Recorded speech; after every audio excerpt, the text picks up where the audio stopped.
Good evening. Welcome to Tuesday Folk People with me, Maddie Leedham. We have a very interesting and educational session for you today as we explore two different styles from the folk world. For the second half, we are going to be looking at some styles present in America, namely Americana, and we're going to be talking to singer and guitarist Tony Purdy to explore that. But for the first half, we are going to be joined by Cornish folk duo Pendans. And they are going to talk to us about a style that I'm not particularly familiar with, and it's called European folk dance. So without further ado, let's welcome Julie and Mike from Pendans. Today we're going to be exploring, so I'm really excited for it because we've never had anything like this on Tuesday Folk People before, and this is what you call bal folk, isn't it, or European dance folk? And what exactly is it, if you were going to summarise briefly? Bal folk is a kind of generalised term for, and it probably encompasses more than the music that we do, obviously, and probably a lot more dances than we necessarily play music for. But it's something that happens across Europe, and actually, I mean, I do know people in America, so it's, it's not specific, but it's a type of it's a dance scene, but it's not kind of called. It tends to be people who've learnt, but the music and the dances come from the past. So they come from the 1800s or whatever. Some of them are originated in the courts, but now there's this modern version of it, if you like, across the European countries. So it's a very old style then. It's a bit like other folk music. It goes back to our ancestors. Yes. Yes. Yeah, but it's subtle difference from a barn dance is that, as Julie said, there are various styles of dances. There aren't like fixed patterns of dances. One calls a Amazurka or a Scottish, and everybody knows the form. They just get on and do it. There's no question of actually showing them the ropes. So you play a Amazurka and people dance. They just go. There's no hanging about showing people what to do.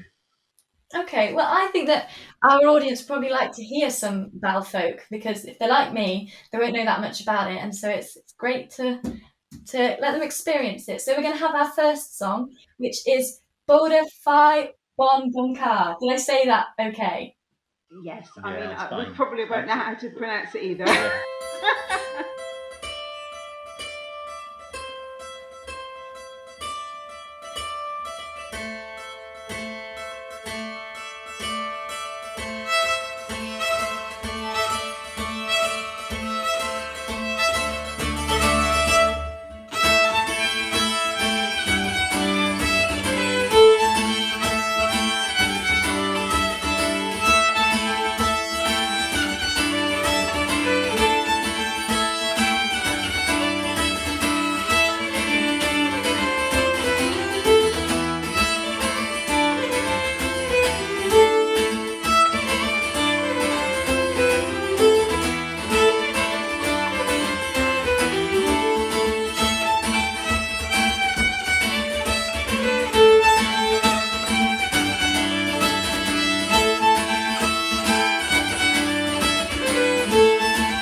What style of dance is that particular piece? That is a 3-time bourrée, and the bourrée originates from mid-France. Well, certainly the Auvergne bourrée is very popular. Again, it's originated some time ago, and there are bourrées written by the likes of Chopin and things as well. So you've got that right the way up to the more modern versions, and those two being more modern, and the second one of those tunes being written by Jean-Francois Rowe, who is a living person right now, and apparently he lives in Russia now, but he originates from France, and he's a very, very talented musician. And the first tune is by a unpronounceable band from Belgium. I'll have a go at it. Snar Ma Var. Wow. War. Okay, it's NAAMAARAAR. So there you go. And they're in their late 20s, early 30s, and they're creating this new music just with the same, with energy. Yeah, I'm not saying that the old stuff didn't have the energy, but there's an energy in the more recent modern way productions that didn't exist. Maybe it's the instrumentation and a bit of amplification, but it all helps make it a bit. Do you think it could be that they're taking these ancient songs and sort of trying to make them more accessible to the modern audience? So they're putting a new twist on it to try and adapt it for now.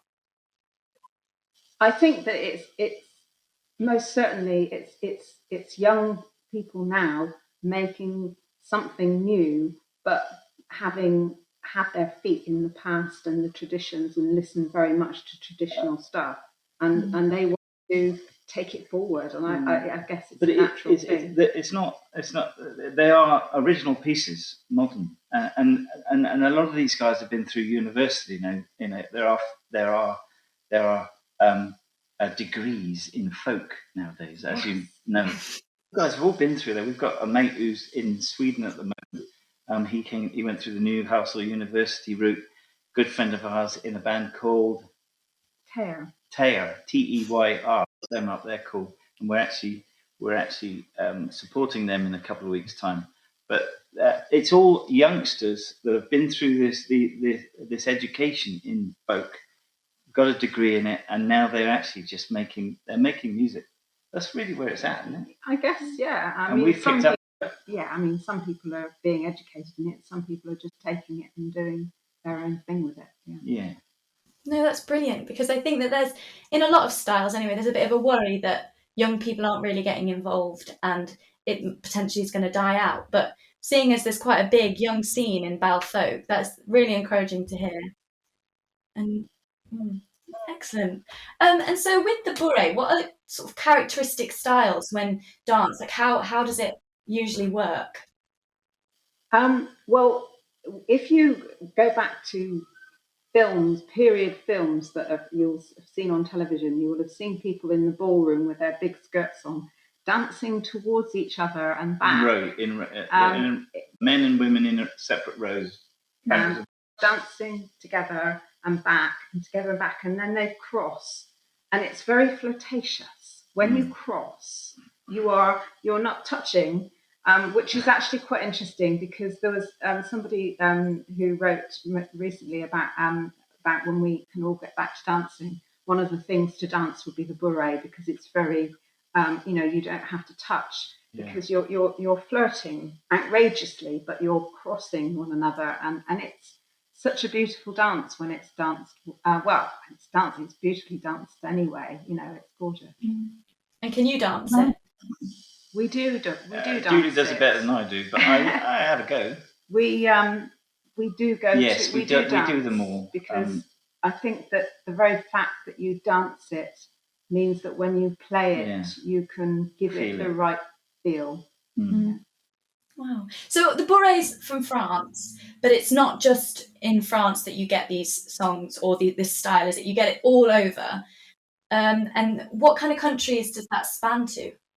Well, it sounds like a French word, doesn't it, bourrée? But I think that's where it ends. I think it's international. Yeah, I'm sure that there's people out there that know the answer to that, but I don't know. I don't know how far it expands. But like in Balfolk, how many styles does it encompass from other countries? So obviously we've got the bourrée from France, and then there's like the mazurka from Poland and the jig from Ireland. Are there loads of different countries that sort of input into the Balfolk style? I'm sure there are. Yeah, I'm sure Maddie's read up very well on it. There are all sorts. I mean, for instance, there are so many different styles, and they do come from various different countries, and then they get mixed up into this kind of. I mean, we're in such a global world, aren't we? Yeah. There's a Amazurka channel on YouTube, and it is absolutely awesome. I mean, where it's from is not important anymore. It's a phenomenon, and if you Google the Amazurka channel, you will have a whale of a time. It is beautiful. It just goes on and on playing mazurkas. Yeah. Well, speaking of mazurkas, I think we should probably hear our next song, which is a mazurka. And is it called Mazurka de Tuileries or something? That's right, yeah. Okay, excellent. Well, let's have a listen.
Beautiful. Again, absolutely beautiful.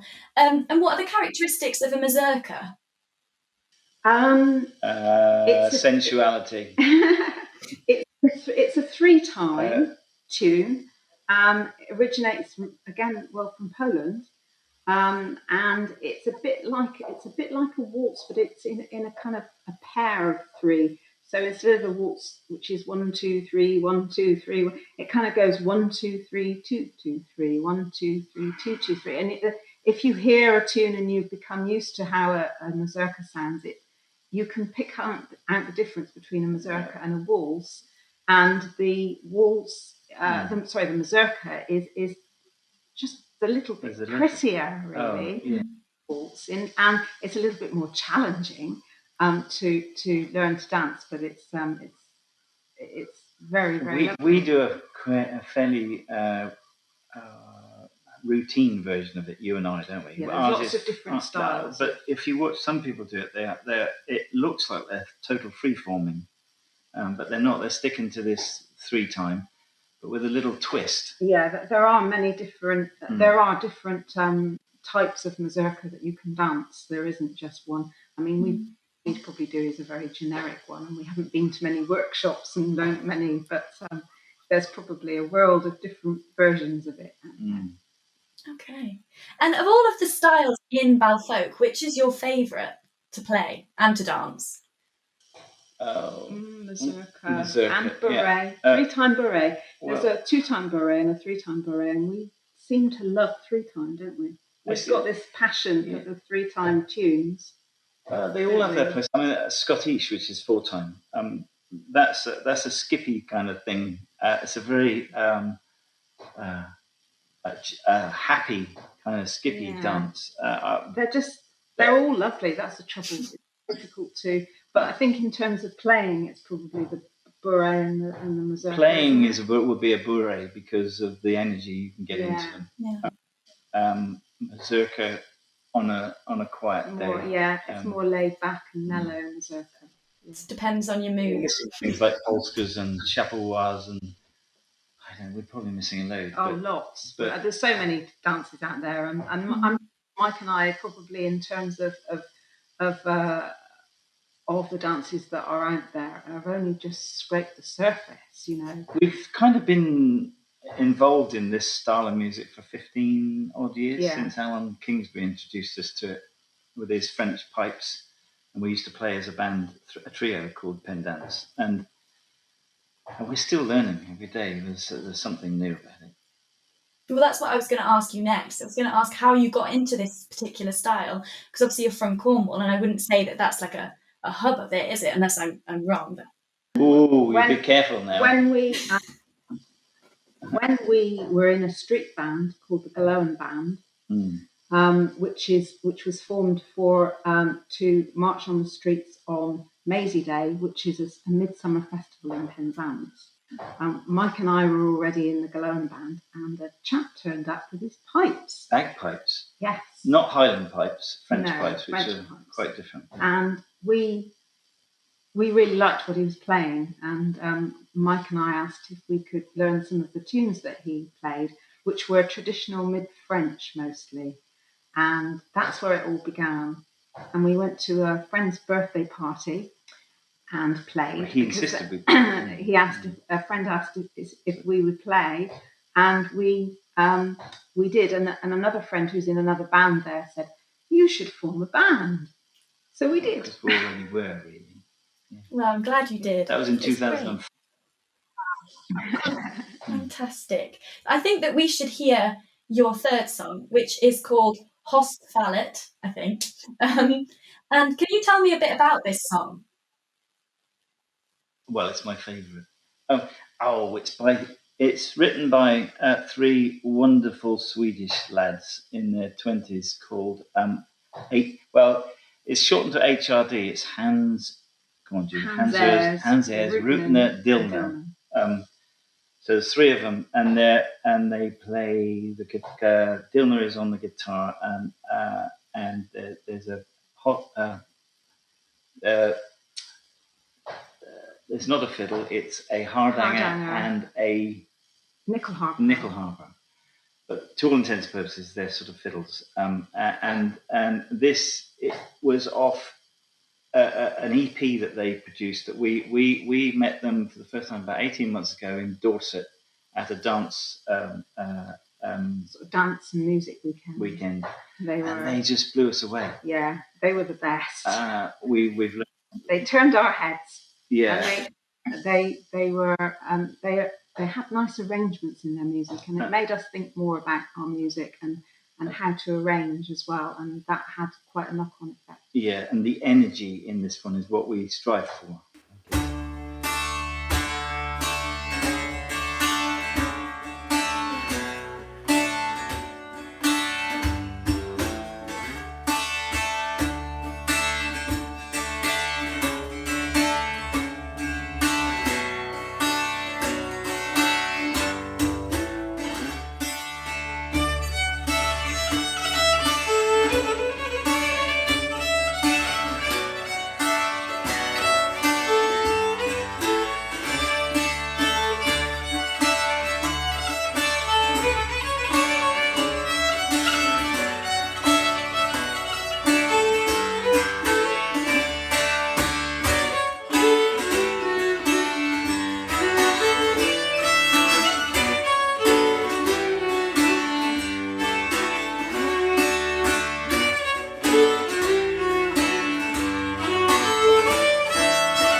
Really hear the syncopation in that, can't you? Is that quite characteristic of that style?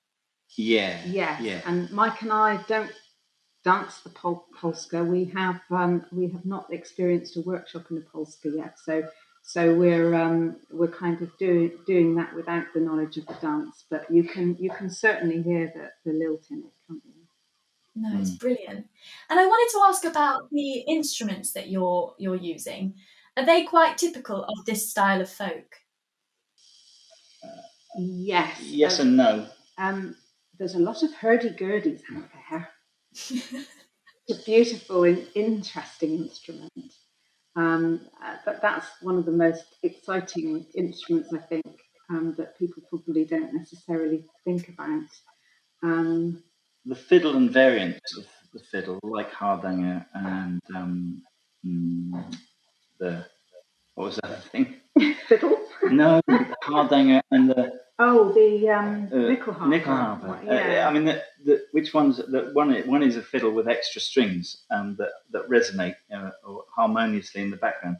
But that's probably at the core of Swedish stuff, of Nordic stuff. But I mean, there's a particular part of all of this, which is the Nordic type of stuff, which we don't necessarily do a lot of. But our difference is what I play, which was an instrument called a cello mandolin. Some people call it a mando cello. I would show you, but it would involve a lot of movement. But it's made from maple, and it was made by a man called David Oddy in Exeter, in his shed at the bottom of his garden. It's got 4 strings, tuned G, D, A, D, and they're, well, actually it's 8 strings because there's 2 Gs, 2 A's, 2 D's, or whatever they are. They're the same gauge, so you get this real. That was on the last tune. Well, actually, I think I'm playing it on all of them, apart from the first one. That was a tenor guitar, made by the same guy.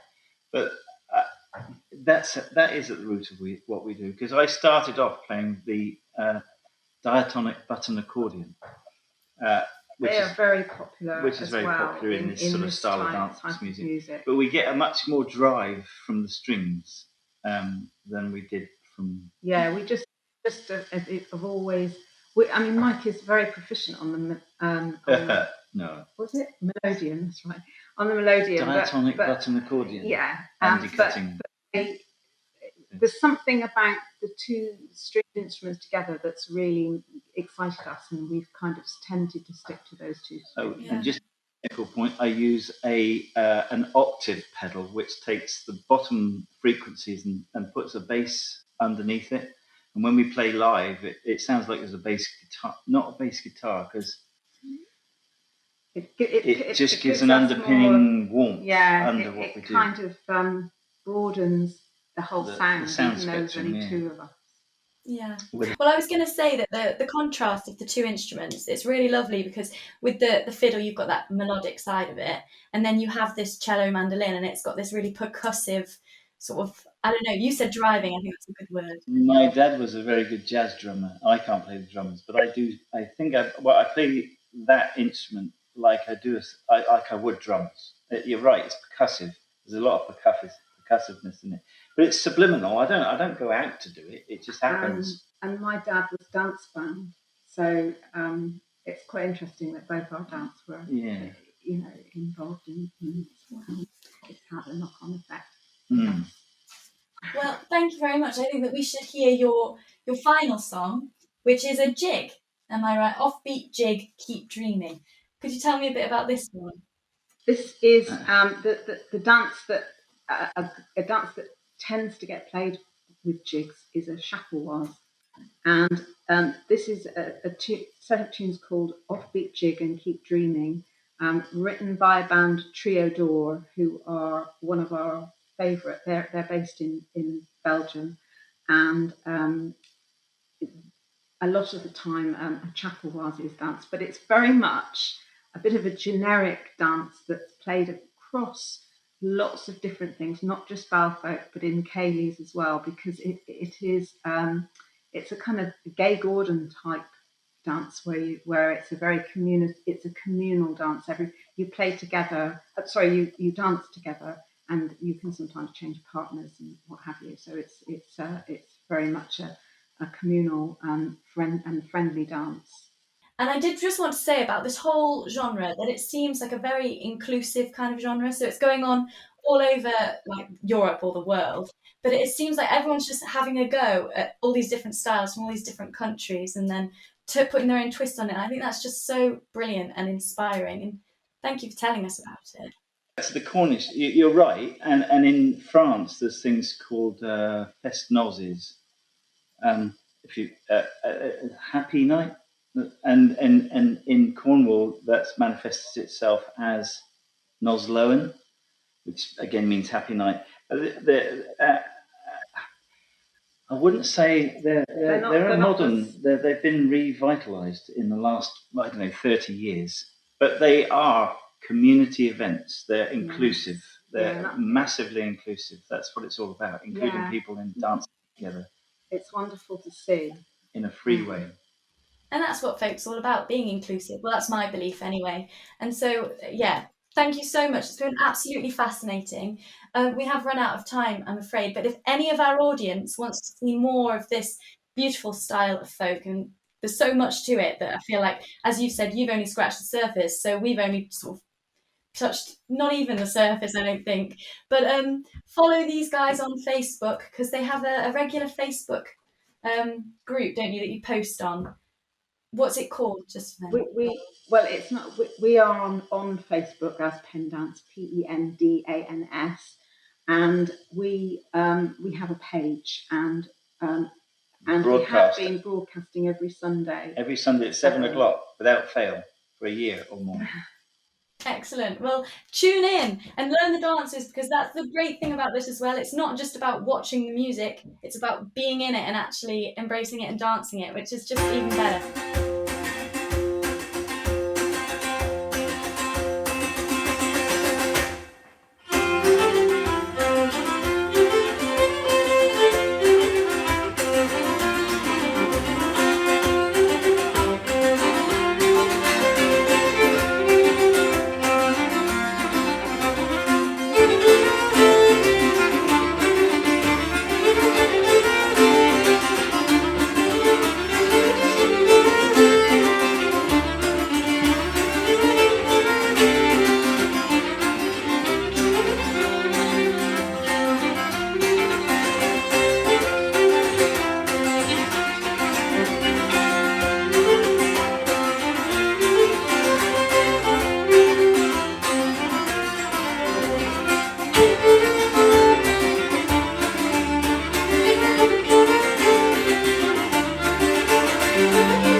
much, Julie and Mike. It's been really, really interesting to talk to you.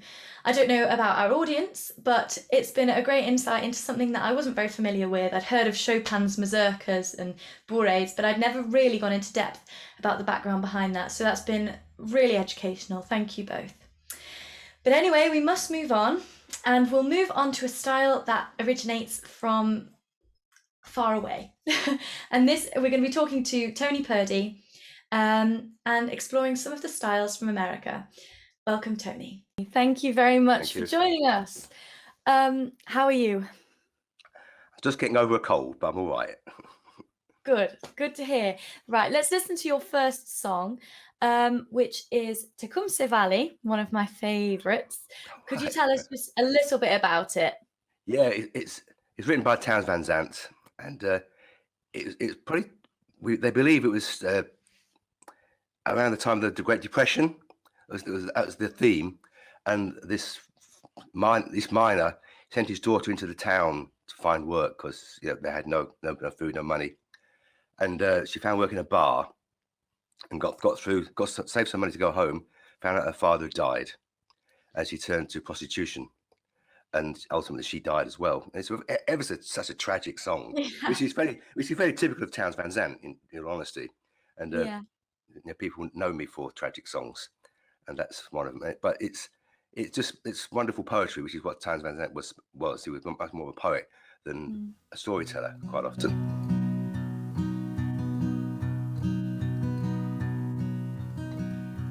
Name she gave was Caroline, daughter of a miner. Her ways were free, it seemed to me. Sunshine walked beside her.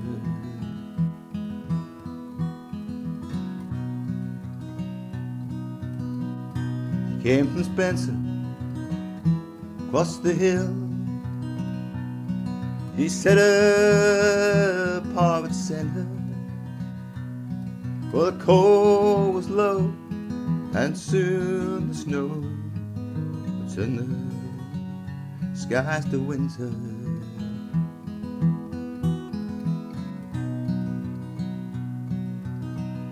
The times were hard, jobs were few,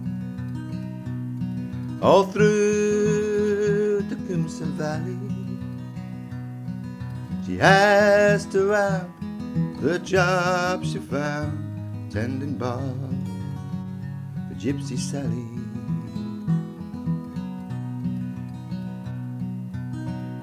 She saved enough to get back home when spring replaced the winter. But her dreams were denied, her pa died working down in Spencer.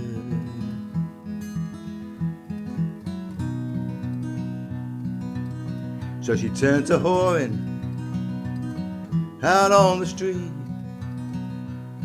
with all the lust inside her. Many is the man returned again to lay himself beside her.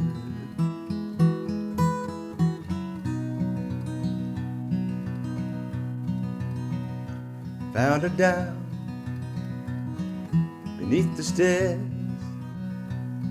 that led to Gypsy Sally.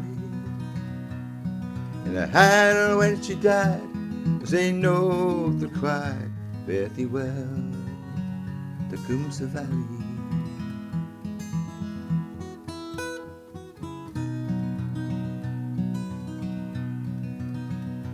Name she gave was Caroline, daughter of a miner. Her ways were free, and it seemed to me sunshine walked beside her.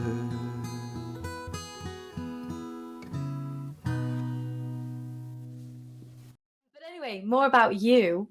Right. You, obviously we've spoken before, and we sort of talked about how you grew up with music? What was it? Definitely. My mother was a piano player and a singer, and she was very much not an operatic, but she was a piano type singer and whatnot. Not professionally, just she was a mum with 6 children, but Yeah. she had a beautiful voice, and we come from an Irish Catholic background, so there's a lot of music in that kind of background, as you probably know, and so I feel I got my voice from my mother. Not that much Yeah. soprano, but you know, out of the 6 of us, there's only me and my brother Kevin that sing. The other ones don't at all. So that's where it came from. It came from my mother. And I do believe that if you have a mum that sings to you when you're a kid, you get a bit musical when you grow up, even if you don't. Yeah. My 2 aren't musical. I've tried, but they aren't. So when did you start playing music? I picked up the guitar about age 14, and to be honest, like I thrashed about on it for years because at that time, you know, the glam rock era was coming on with Slade, T-Rex, the Sweets. You probably never heard of them, or you don't know their stuff. I beg to differ. I saw Sweet last year. Did you really? Well, not many of them still alive, I don't think. And so I thrashed about with a few power chords and whatnot. And it wasn't until much later, when I was approaching my 30s, probably, when my wife brought home this record. Don Williams. Images by Don Williams, and it turned me on to country music, and from there I discovered Willie Nelson, who I'm absolutely obsessed with. But although I don't play much of his song because he's quite hard to play Willie Nelson's stuff because he's such a good guitar player. Yeah. But I've got 70 plus albums by Willie Nelson in my collection, which is mad. Dedication. Yeah, but then I discovered sort of American folk and Americana through Nancy Griffiths. You probably know of her music. I love Nancy Griffiths. Yeah, she's quite poorly these days. She's gone off the scene. Yeah, but she played Tecumseh Valley when I saw her in Hempstead, and I just loved the song. And I had to find out who was that by, because I knew it wasn't one of hers. And she said it was Townes Van Zandt, and she also said that without Townes Van Zandt there would be no Nancy Griffiths. Wow. And Steve Earle says the same. Steve Earle says Townes Van Zandt was the best songwriter ever, even better than Bob Dylan. I'm not sure that's quite right, but he's some of his stuff is very, very good. No, I agree. I love it.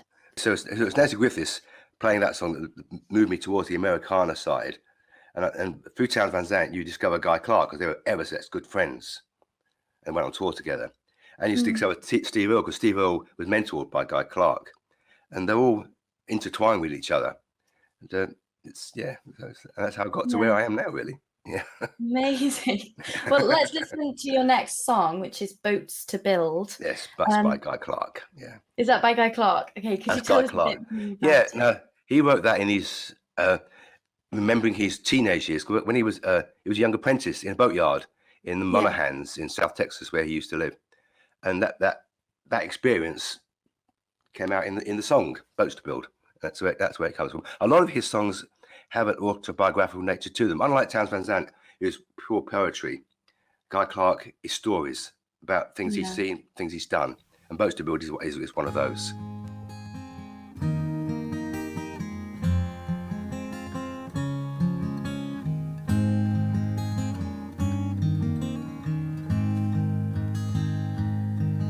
It's time for change. I'm tired of the same old same old words, same old lines, same old tricks, same old rhymes. Days, precious days, roll in and out like waves. I got boats to mend, planks to nail, charts to make, I got seas to sail. I'm gonna build me a boat with these 2 hands, be a fair curve from a noble plan. Let the chips fall where they will, 'cause I got boats to build.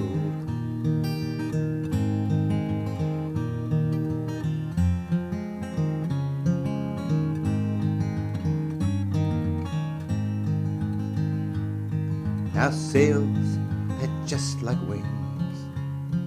The wind can make them sing. Songs of life, songs of hope, songs to keep your dreams afloat. I'm gonna build me a boat with these two hands, be Rebecca from a noble land. Let the chips fall where they will. Oh, I've got boats to build.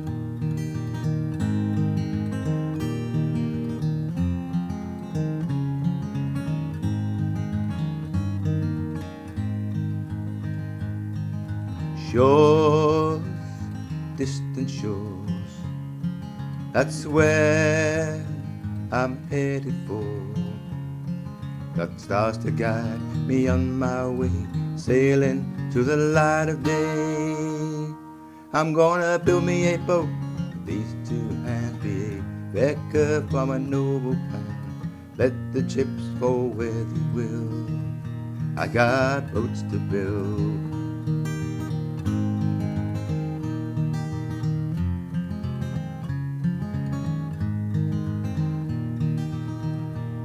Gonna build me a boat, these two hands be Rebecca from a noble plan. Let the chips fall where they will. Oh, I've got boats to build.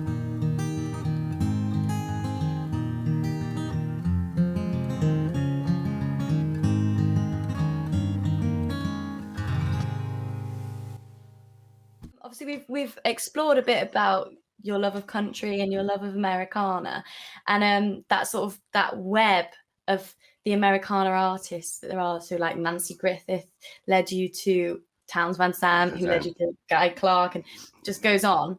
Yeah. What is it about country and Americana that you love, and maybe what's different about the two of them? They often say country music is three quarters of the truth. And to be honest, it is. But Yeah. it's Americana really. Back in the sort of late 70s, country music lost its way somewhat, and it has done now again. And people like Willie Nelson, Waylon Jennings, and the Gatlin brothers said, "I've had enough of this," and they went back to Austin and started their own musical movement, and the outlaw movement, and that gave other artists the idea: we can do this ourselves. We can record our songs the way we want to record our songs. We don't need the big Nashville corporation doing it for us. And that's really where Americana came from. And then you got the influences of bluegrass music, African music, and the blues. And it's all become a big melting pot. Because Americana is really another word for American folk music. But I guess you say, Joan Baez, you say was folk, Guy Clark's Americana. But really, they appear on tours. They appear in the same places. The Caryville Folk Festival, the Not Strictly Bluegrass Festival. So Americana is a hodgepodge of all these things coming together, really, in my head anyway. Well, no, I think it is. It's this sort of fusion of all these different cultures that are, or not cultures, but sounds that are in America. Yeah. And they all come together in this amazing genre. And there was something you said last time that we spoke, and it really stuck in my head. Something about how Americana is genuinely just it's the root. It's roots music, absolutely. Yeah. In fact, if you want to hear a really good roots album, Rosanne Cash, The River and the Thread, absolutely brilliant. And it's all about the area in which she grew up. Well, it's her family grew up, the Dust Bowl area of America. There's some fantastic stuff, and she's very much into roots music. Her and her husband, John Leventhal, another fabulous guitar player. You ought to watch some Rosanne Cash on YouTube. Well, yeah, I will. It's very good. Definitely. Yeah. I think we should go for your next song. Right. That is "If My Eyes Were Blind." Yeah.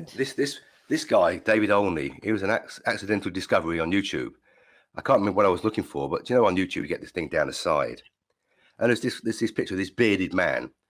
Of course, you never know. Oh, what's that? So I clicked it, and it turns out it was a Tuesday blog he did. Every Tuesday, he sat on his stool in his office with his dog by his feet, chatted about what he did, where he was going, what he was doing. He was very big into Shakespeare, like King Lear.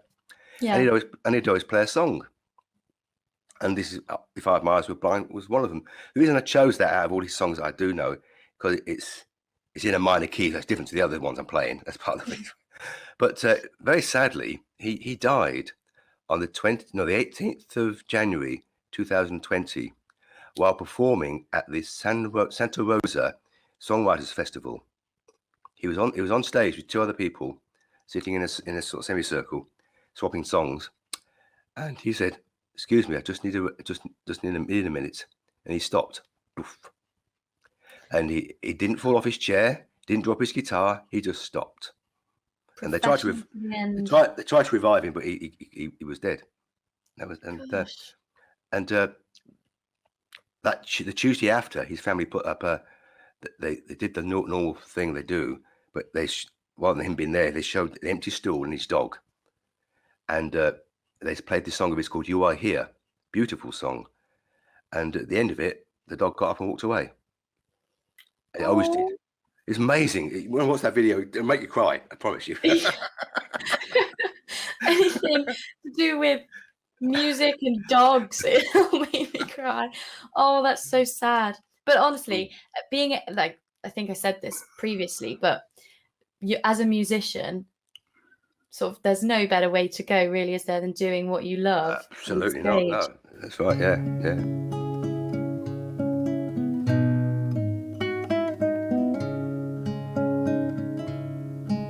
If my eyes were blind, darkest night would never hold a mystery. If my eyes were blind,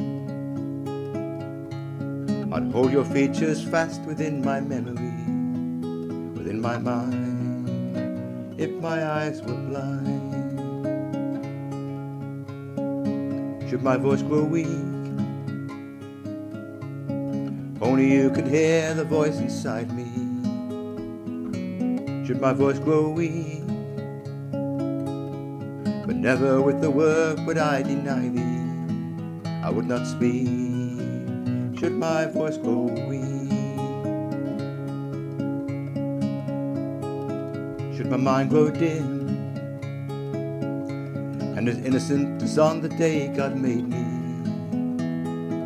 Should my mind grow dim, I love you like a child or a baby, gentle as a lamb. Should my mind grow dim,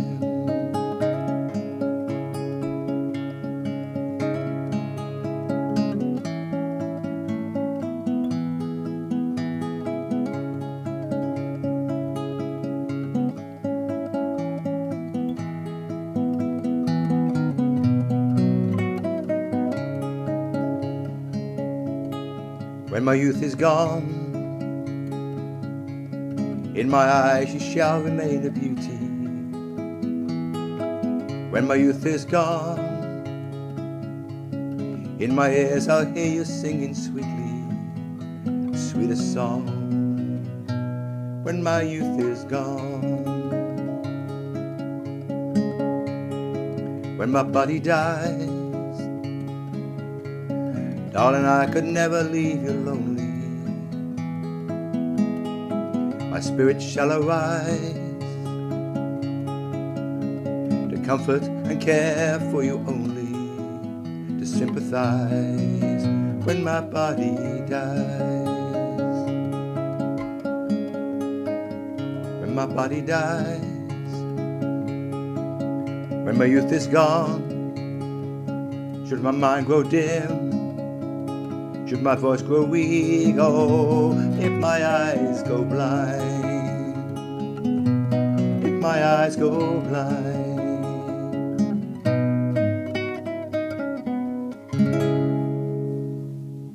You said previously that the songs that you tend to sing are quite, you're known for singing quite depressing songs. Yeah, I am actually, yeah. Yeah, but then obviously that one's the you said unusual because it's minor. It's in a minor key, and so it has. It's even more moody than some of the others. But the words are very good as well. Have you listened to it yet yourself? Probably. Have you heard them yet at all? Not that one yet, no. Oh, good. Oh, that'll be. Yeah, but and it's also played on my nylon strung guitar, which I use occasionally for that kind of song. Because the nylon, I often call it my sad song, my sad guitar, because you can play sad songs on an Island strum guitar better than you can on the steel strum guitar, because it's just a sadder sound, I think. Yeah. Well, I think it's quite telling that you sing depressing songs, but often they don't sound sad. If they're in a major key, the juxtaposition of That's right. Yeah. yeah. And And I think find that often in Townes Van Sant songs. So they're really depressing, the songs that he sings, but then it's generally not like the saddest melody. It's quite catchy almost. And you find bluegrass is like that. My friend who plays a bluegrass player, and you get this happy clappy rhythm going on, and the song's about someone who's murdered his girlfriend and chucked her in the river. Yeah. So if you don't listen to the lyrics, then you can be there just having a great time. Yeah, that's right. As soon as you focus.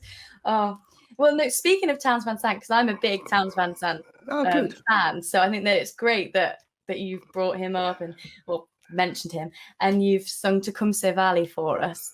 Because I think that his lyrics and everything is so poetic and so inspiring. Absolutely, yeah. Because he had quite a tragic life, didn't he? He did. He took to drugs fairly early on when he went to college, and they messed up with his head big time, and then he was alcoholic. But towards the end, I've heard some of his later stuff on like YouTube, and he couldn't really sing anymore. He couldn't really play.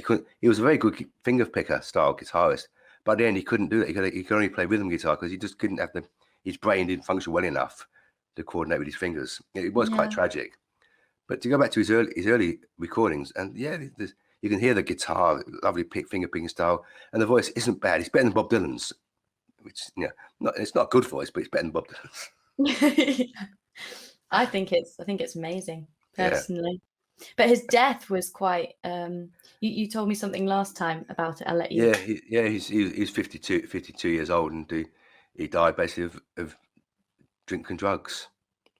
Yeah. What about Hank Williams? Oh yeah, he died. Yes, he died on the 1st of January, 1997, and he always said, it says it in his biography I've got here. He says, "Oh, I'll probably die on the same day as Hank Williams," and he did, which is weird. It's really weird. It's quite freaky that could happen. It's quite freaky, yeah. Okay, well, I think that we should go for your next song, which is Just Outside of Austin. Yeah, this is a nod to Willie Nelson as much as it's Willie Nelson's son, Lucas Nelson, who's he's in a band called Promise of the Real, but he does shows on his own as well, and he's another fabulous guitar player. But he sings story songs. And so when he goes out on his own, he's more the Americana roots kind of sound, but with the rock band, he's a rock player in the band. But so I just love the song. It's a sweet love song, simple as that, really. Yeah, so for me, it's a happy song, which is unusual, but it's a really sweet love song.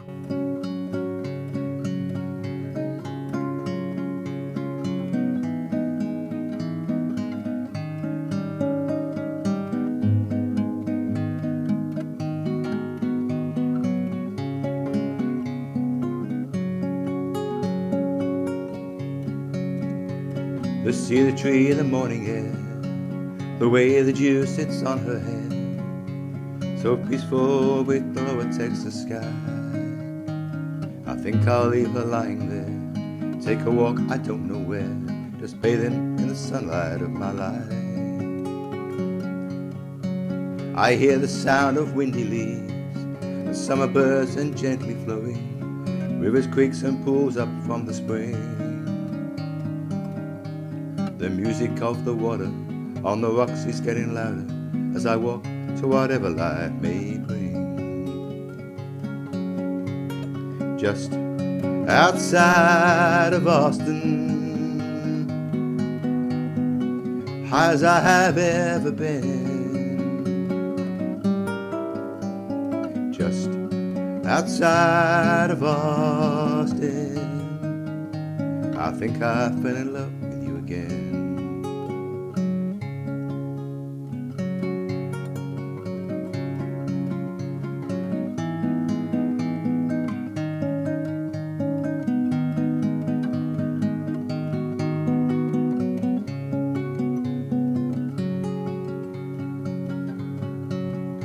I went out to play the other day, the city and its city ways. I a time and place for everything you'd say. But I just want to sit at home, ride my horse or write a song, a little bit of weed and I'm okay. Those nights when it's just you and me, maybe soon it could be three. It ain't so bad a place to raise a kid. Or maybe we should wait a while, no need to hurry nothing, just saying I'd be happy if we did. Just outside of Austin, high as I have ever been.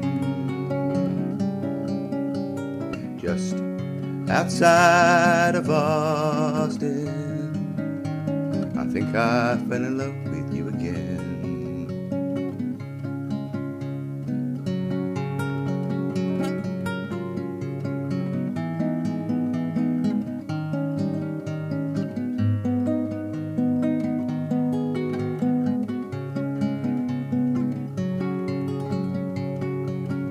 Just outside of Austin,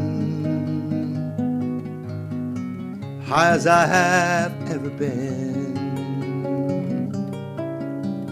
Just outside of Austin, I think I fell in love with you again. Think I fell in love with you again. So obviously you've mentioned all of the different Americana and country artists that you like, so Guy Clark, Townes Van Sant and all them. Which of them would you say you relate to their writing style the most? Guy Clark, probably, because of the Why? because of the stories rather than pure poetry. Like Townes Van Sant is a poet. Guy Clark tells stories from his experiences. David Olney is more of an intellectual writer. He would research a subject to which to write a song about. So that's the stories that Guy Clark comes up with are just things about that he's experienced, real life. Like one of my favourite songs is called "My Favourite Picture of You," which he wrote after his wife died, and he had a picture of her, Polaroid picture, in his workshop. He was a guitar builder as well, and that picture inspired the song "My Favourite Picture of You," and it's just lovely song, but obviously quite sad because she recently died. Yeah. But so he pulls on those life experiences more so than Townes Van Sant, who was a poet. Yeah. So he's like a song I mentioned to you the other day, "Quicksilver Daydreams of Maria." It's just pure poetry. I think there's an understanding there in my head now when I hear it a bit more of a love that's over there but unobtainable. But with Guy Clark, you'd know you'd know it. Like another Guy Clark song is "Baby Took a Limo to Memphis," and this is based on a true happening. Him and his wife had a very, very fiery marriage. Although they married a long time, but one day she was so annoyed with him, she had an appointment in Memphis. They lived in Fort Worth, and rather than catch a bus or a plane, she got a limousine, and it cost him $1,800 for her to get to Memphis. And he wrote a song, "Baby Took a Limo to Memphis." It's a great song. I love that. Yeah. But obviously, because you've written a song before, haven't you, or a couple? Yeah, I wrote one a long time ago when my son was not yet born, but I don't consider myself a songwriter at all. Yeah. But the last song on my list is a song I wrote myself, and my father died 3 years ago, and when he was alive, we never knew anything about his family. He had no family as far as we know, and then I had a phone call. I was in mid-30s. This guy found out saying he was my dad's brother. Well, he's not got a brother. It turns out he did have two brothers, and his mother was still alive, and she'd been saying that my dad was going to visit her. So I phoned my dad and said, "Look, I had this call. What do you think?" And he phoned his brother. He went to see his mum, came home, never said another word. So we still didn't know.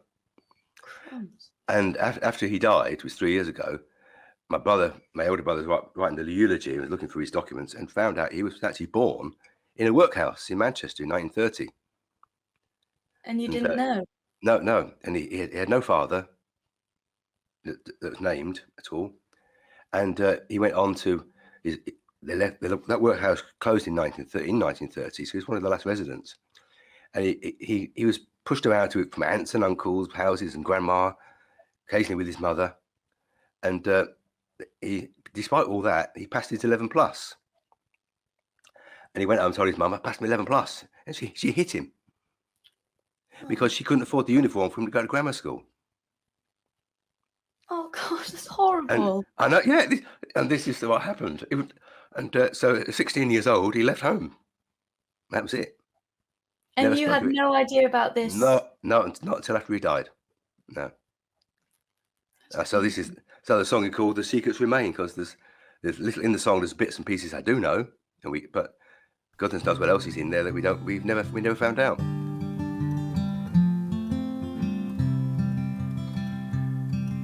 We never really knew you, though you were there all our life. You taught us how to stand up straight. You taught us wrong from right. There were things never said. There were stories never told.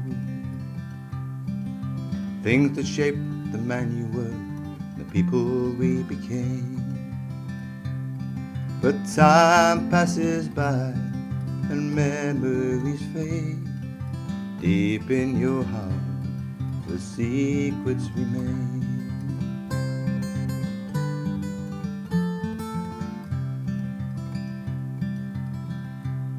In a 1930s workhouse was where your story began.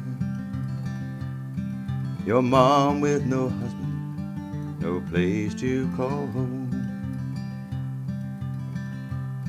Life was hard from the start, you had to grow up fast. At 16 you walked away, never once looked back. Oh, but time passes by and memories fade. Deep in your heart, those secrets remain.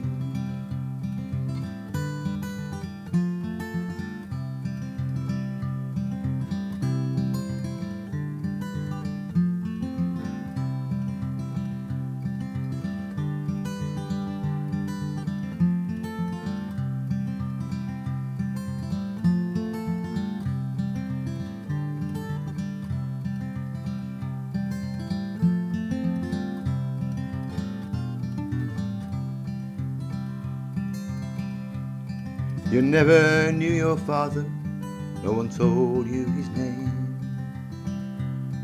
This troubled you all your life, you never lost the shame.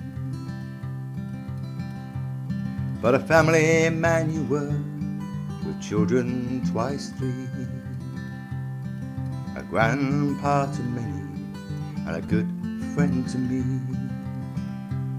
And time passes by, and memories fade. Deep in your heart, those secrets remain. Oh, time passes by, memories fade. Deep in your heart, those secrets remain.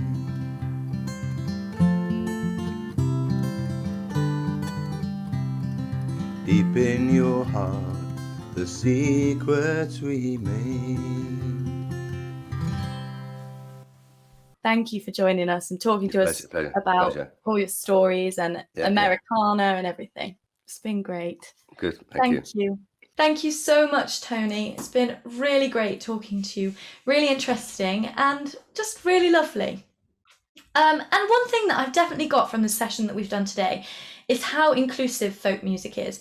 I mean, looking at Pendans and their exploration of different folk styles around Europe, and Tony and his exploration of American folk styles, even though they live in the UK and not necessarily close from the styles they're doing, it just shows how great folk music can be because you can try everything and anything from anywhere. So I really would implore people to just give it a go. If you like it, why not try it? Doesn't matter if you're not from that area.